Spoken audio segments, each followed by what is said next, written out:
여러 가지 다이어트를 시도해 보았지만 체중 감량에 실패했다면 문제가 당신에게 있는 게 아닐 수도 있다는 걸 알아두세요. 종종 가장 중요한 것은 무엇이 정말 효과적인지, 무엇이 그저 유행일 뿐인지 이해하지 못하는 것입니다. 좋은 소식은 과학이 이미 굶거나 헬스장에서 평생을 보내지 않고도 체중을 줄이는 자연스러운 방법을 발견했다는 것입니다. 이 영상에서는 건강하고 지속 가능한 방식으로 체중 감량에 도움이 되는 간단한 습관에 대해 알아보실 수 있습니다. 이러한 전략은 실제로 효과가 있으며 이미 전 세계 연구자들에 의해 검증되었습니다. 그것은 기적이 아니며 속임수도 아닙니다. 이는 진지한 연구를 바탕으로 한 지식입니다. 그리고 가장 좋은 점은 누구나 이것을 일상생활에 적용할 수 있다는 것입니다. 그러니 채널을 구독할 기회를 놓치지 마세요. 목표는 구독자 1000명을 모으는 것이고 여러분의 참여가 큰 변화를 가져옵니다. 건강하게, 가볍게, 의식적으로 신체를 돌보는데 실제로 무엇이 효과적인지 함께 알아보죠. 많은 사람들은 체중 감량이 단지 덜 먹고 더 운동하는 것뿐이라고 생각합니다. 하지만 거의 아무도 주의를 기울이지 않는 한 가지 세부 사항이 있습니다. 바로 수면입니다. 그렇습니다. 충분한 수면은 체중 감량에 매우 중요한 부분입니다. 잠을 적게 자거나 제대로 자지 못하면 몸에서 배고픔을 유발하는 호르몬인 그렐린이 더 많이 생성되고 포만감을 유발하는 호르몬인 렙틴이 덜 생성됩니다. 결과 다음 날 정크푸드, 특히 과자와 파스타를 더 먹고 싶어집니다. 게다가 수면 부족은 신진대사를 방해하고 스트레스를 증가시키며 이로 인해 사람들이 불안감 때문에 먹게 될 수도 있습니다. 그러니 자연스럽게 체중을 감량하고 싶다면 먼저 수면에 신경을 쓰세요. 차분하고 어둡고 조용한 환경에서 매일 밤 최소 7시간 동안 잠을 자도록 노력하세요. 이런 작은 변화가 큰 변화를 만들어냅니다. 지금 당장 채널을 구독하세요. 저희는 구독자 1000명을 향해 나아가고 있으며 여러분의 참여는 양질의 정보를 지속적으로 전파하는 데 매우 중요합니다. 요즘 우리가 얼마나 서둘러 먹는지 느껴보셨나요? 음식을 제대로 씹지 않고 삼키는 것은 흔한 일이 되었지만 이러한 습관은 체중 감량을 원하는 사람들에게는 큰 방해가 됩니다. 우리가 너무 빨리 먹으면 뇌는 배부르다는 신호를 받을 시간이 충분하지 않습니다. 이로 인해 우리는 자신도 모르게 필요 이상으로 많이 먹게 됩니다. 천천히 먹고 잘 씹고 음식의 맛을 음미하면 우리 몸은 이제 충분하다는 것을 이해할 시간을 갖게 됩니다. 게다가 천천히 먹으면 소화를 돕고 식사 후 배가 무거워지는 것을 예방할 수 있습니다. 간단한 팁은 음식을 먹을 때마다 포크를 접시에 올려놓는 것입니다. 서두르지 말고 호흡하고 이야기하고 식사를 즐기세요. 작은 행동이지만 시간이 지나면서 실제로 자연스러운 체중 감량에 큰 도움이 될 수 있습니다. 유행하는 다이어트가 아니라 실제로 변화를 가져오는 것은 행동입니다. 믿기 어려울 만큼 간단하지만 사실입니다. 식사 전에 물 한 잔을 마시면 체중 감량을 원하는 사람이라면 누구에게나 큰 도움이 됩니다. 식사 20-30분 전에 물을 마시면 위가 스스로 준비를 시작하고 배고픔을 덜 느끼게 됩니다. 이로 인해 사람들은 자신도 모르게 더 적은 양의 음식을 먹게 됩니다. 게다가 물은 소화를 돕고 장 기능을 개선하며 종종 복부 팽창의 원인이 되는 체액 저류를 예방합니다. 수분을 충분히 섭취한 신체는 지방을 더 효율적으로 태워줍니다. 하지만 조심하세요. 물 대신 주스, 소다 또는 설탕이 들어간 음료를 마시는 것은 좋지 않습니다. 반드시 순수한 물이어야 합니다. 가능하면 실온에서 보관하세요. 이것은 일상생활에 쉽게 도입할 수 있는 습관 중 하나이며 시간이 지남에 따라 엄청난 변화를 가져올 수 있습니다. 자연스럽고 건강하게 체중을 감량하고 싶다면 매일 물을 더 많이 마시는 것부터 시작하세요. 섬유질이 건강에 좋은 성분이라는 걸 들어보셨나요? 그렇죠. 그리고 체중 감량에도 큰 도움이 됩니다. 귀리, 치아, 아보카도, 콩 껍질이 벗겨지지 않은 사과, 녹색 야채 등 섬유질이 풍부한 음식은 자연스럽게 배고픔을 조절하는 데 도움이 됩니다. 이는 이러한 음식에 존재하는 수용성 섬유질이 위장에서 일종의 젤을 형성하여 오랫동안 포만감을 느끼게 하기 때문입니다. 다시 말해, 항상 간식을 먹고 싶은 생각이 덜 든다는 뜻입니다. 게다가 섬유질은 장을 조절하고 혈당 수치를 조절하며 인슐린 급증을 막는 데 도움이 됩니다. 인슐린 급증은 과도한 설탕을 지방으로 전환하는 원인입니다. 이러한 혜택을 최대한 누리려면 하루 종일 섬유질을 섭취하고 물을 많이 마시는 것이 중요합니다. 이렇게 하면 장이 제대로 작동하고 신체가 지방을 더 잘 태울 수 있습니다. 자연스럽게 체중을 감량하고 싶은 사람이라면 식단에 섬유질을 더 많이 섭취하는 것이 간단하면서도 강력한 방법입니다.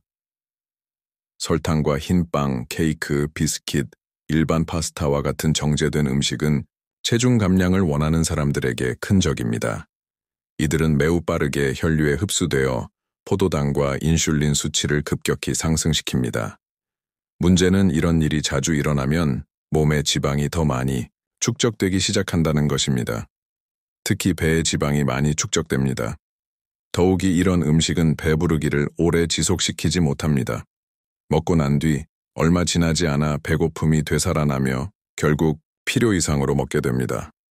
설탕과 흰 밀가루로 만든 제품의 섭취를 줄이면 신체의 에너지 수준을 조절하고 식욕을 조절하며 지방을 더 효율적으로 태우는 데 도움이 됩니다. 실용적인 팁으로는 흰빵 대신 통밀빵을, 흰쌀 대신 현미를 먹고 청량음료와 가공 주스는 피하는 것이 있습니다. 식단이 자연스러울수록 배고픔을 느끼지 않고도 체중을 감량하는 것이 더 쉬워집니다. 그것은 가치 있는 변화이며 실제적인 결과를 가져옵니다. 체중 감량을 위해 달리거나 힘든 체육관 운동을 할 필요는 없습니다. 하루 34-45분 정도 걷는 것만으로도 몸과 마음에 큰 도움이 됩니다. 걷기는 칼로리를 소모하고 혈액순환을 개선하며 심장을 강화하고 심지어 스트레스를 줄이는 데에도 도움이 됩니다. 더욱이 이것은 충격이 적은 활동이기 때문에 과체중이거나 관절, 통증이 있는 사람들에게 이상적입니다. 중요한 것은 습관을 만들고 규칙적으로 유지하는 것입니다. 음악과 리드미컬한 걸음걸이를 들으며 동네를 산책하거나 광장이나 심지어 집 안에서도 산책을 할 수 있습니다. 비결은 일관성에 있습니다. 신체가 매일 움직이면 신진대사가 빨라지고 신체는 쉬는 동안에도 더 많은 지방을 태우기 시작합니다. 걷는 것은 기분을 좋게 하고 에너지를 증가시키며 심지어 수면의 질을 높이는 데에도 도움이 된다는 점은 말할 것도 없습니다. 이제 막 시작했다면 천천히 시작해서 점차로 기술을 늘리세요. 중요한 것은 문자 그대로 첫걸음을 내딛는 것입니다. 단백질은 체중 감량을 원하는 사람에게 가장 중요한 영양소 중 하나입니다. 배부르게 만들어 배고픔을 조절하는 데 도움이 되며 체중 감량 중에는 근육을 보호합니다. 이것은 필수적입니다. 근육이 줄어들면 신체가 사용하는 에너지가 줄어들고 신진대사가 느려지기 때문입니다. 근육량을 유지하면 신체는 휴식 중에도 계속해서 칼로리를 소모합니다. 단백질은 또한 열 효과가 더 크기 때문에 신체는 이런 종류의 음식을 소화하는데 더 많은 에너지를 사용합니다. 즉, 단백질을 섭취하는 것만으로도 신진대사를 촉진하는 데 도움이 된다는 의미입니다. 단백질의 좋은 공급원은 계란, 닭고기, 생선, 천연 요거트, 흰 치즈, 콩과 렌즈콩과 같은 콩류입니다. 매 식사에 약간의 단백질을 섭취하는 것은 배고픔을 느끼지 않고 더 많은 에너지를 얻어 자연스럽게 체중을 감량하는 간단한 방법입니다.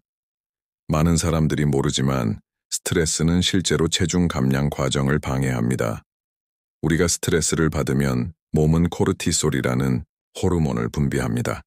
그리고 이 호르몬이 과도하게 분비되면 신체의 지방이 축적됩니다. 특히 복부의 지방이 축적됩니다. 게다가 스트레스는 우리가 실제로 배가 고프지 않을 때에도 과자나 파스타와 같은 칼로리가 높은 음식을 먹고 싶은 욕구를 증가시킵니다. 그러므로 긴장을 풀고 불안을 조절하는 법을 배우는 것은 건강한 식사만큼 중요합니다. 야외를 산책하거나 심호흡을 하거나 차분한 음악을 듣거나 신뢰하는 사람과 이야기를 나누는 것만으로도 도움이 될 수 있습니다. 한꺼번에 모든 것을 바꿀 필요는 없습니다. 일상생활 속의 작은 평온한 순간이 변화를 가져옵니다. 그리고 만약 이 콘텐츠가 마음에 드신다면 지금 바로 좋아요를 눌러주시고 채널을 구독해주세요.